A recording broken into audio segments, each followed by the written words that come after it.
围拉起层层封锁线，远警轮班深夜驻守。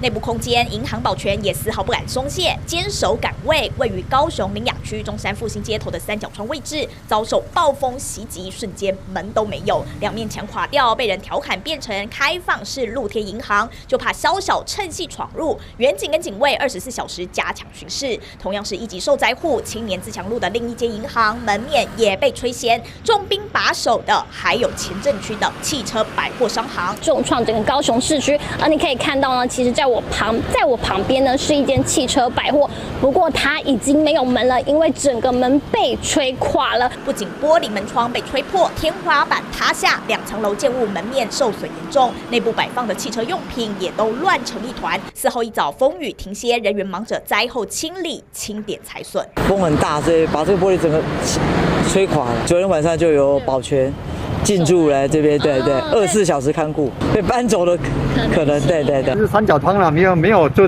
蔽嘛。高雄是第一次最强的。高雄民众说，这一次山陀带来的灾损，几乎是他印象中最严重的一次。位于三角窗位置的店面，不敌暴风，惨不忍睹。三立新闻高雄综合报道。